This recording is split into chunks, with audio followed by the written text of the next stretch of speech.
Building করতে আসে, জমি কিনতে আসে, আপেল মালটা খাইতেছে।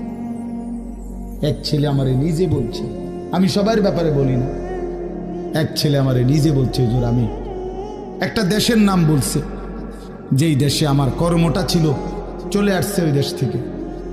আমার বলছে, হুজুর আমার কর্মটা হলো এই, মদের বার, মদের হোটেলে নারী পুরুষ উলঙ্গ জিনা ব্যভিচার করে, আমার দায়িত্ব শুধু পাশে দাঁড়িয়ে মদের বোতল নিয়ে দাঁড়ায় থাকা, যতবার তারা চায় অতবার তাদেরকে মদ গ্লাসে ঢেলে দেওয়া, তাদের হাতে তুলে দেওয়া।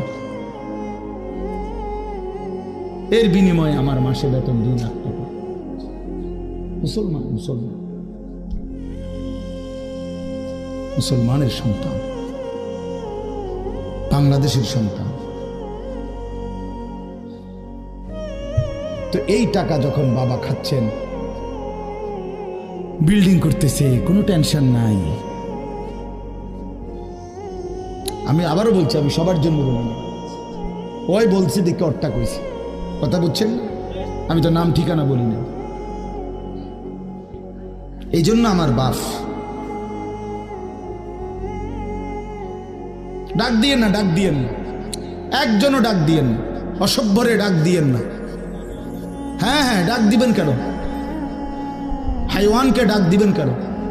শুনেন, আপনারাই শুনেন, এত এত মানুষ শুনতে হবে না, কোনো অসুবিধা নেই, কোনো অসুবিধা নেই। আমি তো এটাই বুঝাইতে চাইতেছি, প্রত্যেকটা মানুষ আজকে মুসলমান, আমরা ঘর দেখায়, ফার্নিচার দেখায়, বিল্ডিং দেখায়, শুধু দোয়া করে আমি ঘরটা করছি, শুধু দোয়া করে। কিতা দোয়া করতে হবে না, কিতা দোয়া করতে, বিল্ডিং এর দোয়া কিতা, আবার ইট বালুর লেগে দোয়া করে লাভ কি বেড়া?